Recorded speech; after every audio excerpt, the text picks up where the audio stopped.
professional aspirants over there. So today we are here for a very interesting topic discussion and subject discussion, that is resolution of corporate disputes, non-compliances and management. Your module 2 paper 6.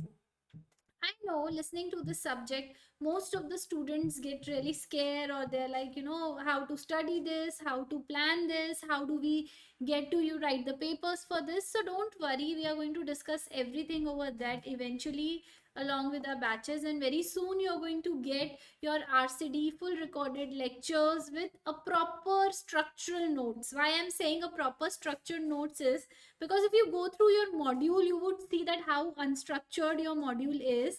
But don't you worry, you're going to get a proper structured notes, even how to write the case law conclusion, the name of the case law, referred case law, everything has been written in the notes, so you don't have to worry about that. Now here, before I start with that, I know most of you might not know me and learning from me for the first time, so let me introduce myself to you. I am CS Shubhi Moondra. I am a company secretary by profession, but definitely an educator by passion, teaching all levels of company secretary and chartered accountants since last 8 years. Now, I have always believed in teaching as student and not as a teacher. You would be wondering why, because me being a student for almost 3 to 5 years of my CS journey, I know what a student wants. So I believe in teaching, always keeping in mind what a student wants, and teaching as a student and not as a teacher. So definitely we are going to enjoy the journey a lot, and very soon you're going to get my recorded lectures of RCD, the updated lectures of RCD with very structured notes, with lots and lots of writing practice, which is very important. So let me tell you what I focus on my classes. Learning the concept can be done by anybody. You just nowadays go through YouTube channels, just search the topic, and you're going to get hundreds of videos of there, and you are going to learn it anyways. But the most important thing is, how do you write the papers, how do you present the papers, how to write the case laws, how to understand the concept is also one thing which most of the students lack. In my last 3 to 5 batches of RCD, what I have experienced is student failing because they are not able to interpret the question. So that is one of the most important thing, guys, not able to interpret the question. Yes, mostly students fail because they don't know how to interpret the question, and in RCD everything is about interpreting. Everything is about interpreting, because there are not direct questions that they'll ask you what is shareholders democracy, what is majority and minority shareholders, what is first versus habitable rule. No, they're going to ask you the total indirect questions. This is also not case law based, because in our mind, in CS students mind, there is indirect question means something which is case law based. No, this is also not case law based. This is something different. So the RCD paper is totally different, and we are going to study it in a fun manner. Only thing you have to be in my class is being consistent. So here I have bring this video to you because I just need to give you some introduction, because rather than studying it from the very first chapter, let us not start studying from the very monotonous manner of studying the first chapter. Okay, this is shareholder democracy and let us start. So before you see my video lectures, I just want every student, and in general every student, although to understand what this subject wants to give us in the fraternity, what this subject want to contribute in our knowledge, and what exactly this is, that is resolution of corporate disputes, non-compliances and management. Now here we know that the first thing when we studied commerce, when we took commerce, the first thing we studied is company, organization, formation of company, right? Formation of organizations, and who are shareholders, who are directors, board of directors, their powers under section 179 and everything including that. But what if the disputes occurs between them? What if there is and disagreement between directors and shareholders? What is there is a disagreement between MO and AO itself? What is there is a disagreement between MO and directors itself, in shareholders itself? What if the director is taking any decision which is beyond MO and AOA? What if minority shareholders are getting suppressed because of majority's decision? What if the minority needs to go into the court? What if any class of members want to go into the court? Can they?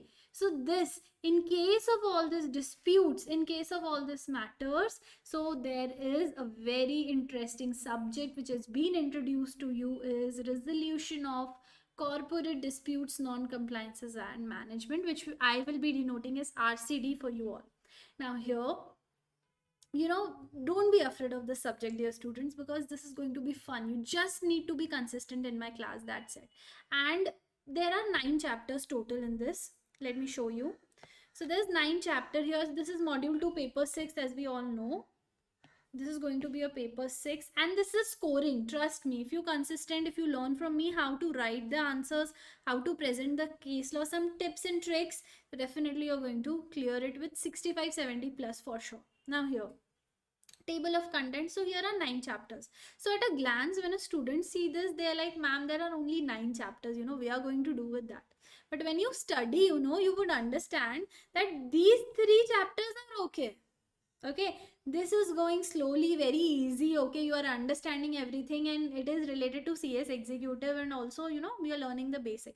But slowly when you go to this, and then especially when you come to this ones, so it's like, we are not able to get it, we are not able to cope with it. And actually this happens with the students. You can ask your seniors over this subject, and this happens. So what you have to do is be consistent from the very first chapter, because this is going to increase the level. This is going, and here it is not about, okay, shareholders democracy, okay, operation and mismanagement, class action suit, so this is going to be same as company law. Yes, the theory is same, but the way of the question which is asked in the exam, that is important. You can learn this subject from anybody, you can learn the concept from anybody, but learning what exactly the paper has been asked for. We are also going to do past exam paper discussion, we are also going to study the question papers, and then you will get to know. So most important here in RCD or in any paper in CS is not how do you learn the concept and how many hours of lectures you take. It's about how do you write the answers. Do you really know the concepts? So this is what is very, very, very important, my dear students, and that is exactly what we are going to do. So let me tell you an introduction, a basic introduction of the chapters here. So chapter number 1 is shareholders democracy. Now here you have seen that most of it happens that board of directors have been given the powers, but definitely even the board of directors are appointed by shareholders. So we are going to study section number 179 here. So in 179 we are going to see that the powers are divided between board of directors and definitely the shareholders. So if board of directors is having 5% power, 95% is with the shareholders. And a very interesting rule of Posse versus Habertal we are going to study. Very, very interesting. You must have heard it about in executive in SBEC, but we are going to study in very much detail here. Very interesting case and the exceptions to it.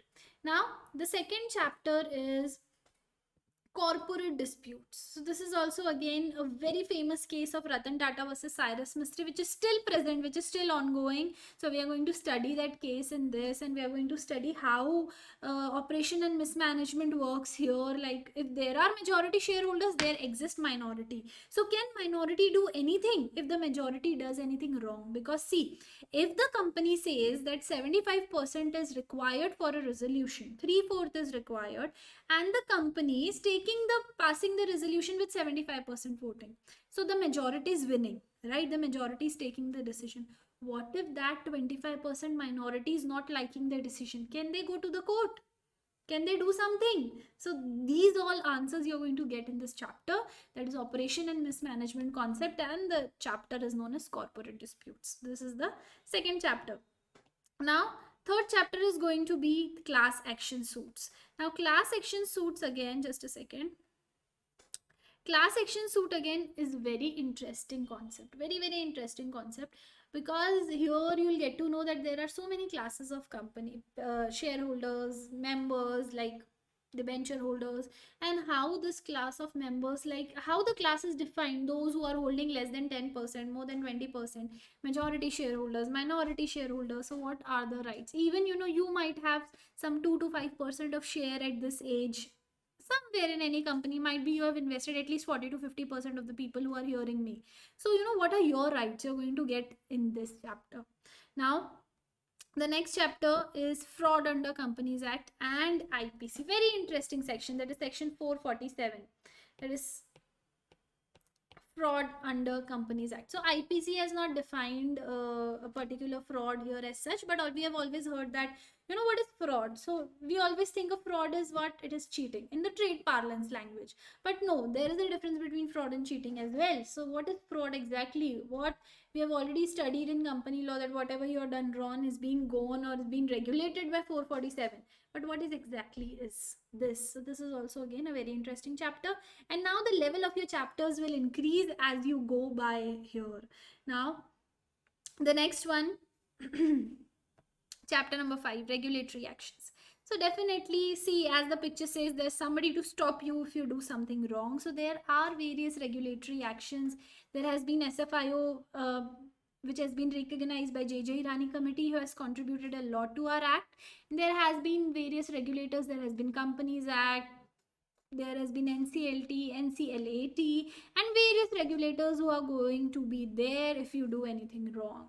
So this chapter is about that, and this is not something small which you are seeing regulatory action. So this is going to be the easy one. No, this is a little detailed chapter about that. Then adjudication, prosecution, offenses, and penalty. So we have studied JIGL and executive, right? So next two chapters are something related to that, but not very much in detail, but not also very much, like crux. This is something different concept we are going to see, that what are the adjudication, prosecutions, processes we are having, what is the penalties you're going to get, lot of things to learn here in this chapter.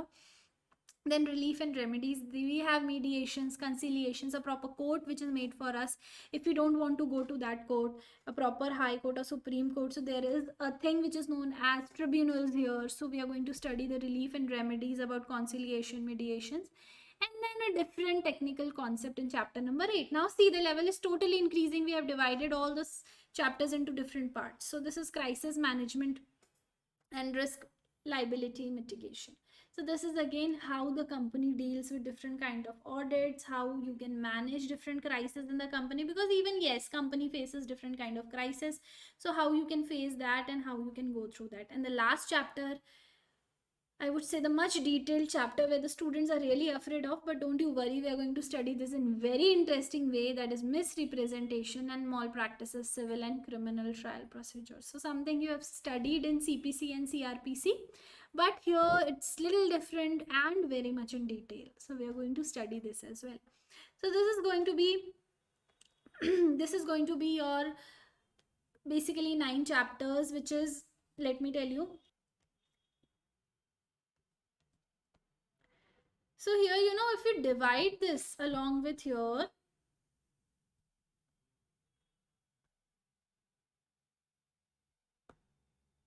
now if you divide it, I would tell you first 3 are the most easiest one, but most important because these are the basics. And this 3 chapter constitutes of 10 to 20 marks. Right? So I'll tell you marks wise distribution as well in another video. Okay, so please understand here. Now this is something which you have studied in JIGL and the company law concept, but this is more in detail here. And then you have crisis management and chapter number 9, which is a little technical but in detail. So we have to cope up with it, and every chapter is related to another. So please be consistent in the class. That is very, very, very important. Okay, so I hope you understood finally what RCD is about. But let me tell you, this is just 10% of introduction of the chapter. If you want to really score exemption, if you want to really score in more than an average, we are not focusing here for 40-50% marks. You're anyways going to get after attending the lectures, but we are here focusing on getting 65 to 70 plus marks, and which is very, very easy. Trust me, here it's not like, it's not a hard nut to crack. You can easily get it here. Just you have to do one thing, that is be consistent. You take a step, I'll take 2, and we are going to study. I always believe in teaching still in the school manner. I don't believe like, it's CS professional, so I'll just take the lecture and go, and then we are not going to practice. No, I always believe in practicing as much as I can. And I've been taking test series since last 8 to 9 years, and I've seen improvement in students who can not even write a line, can now write a proper answer with introduction, conclusion, case laws, and how can you write it, how can you present it. And yes, presentation is important, whether you are in CS entrance or CS professional, doesn't matter, presentation is important. So there are various tips and tricks included along with the conceptual study. So let us start the journey very, very soon. I'm very excited to start my journey with you all.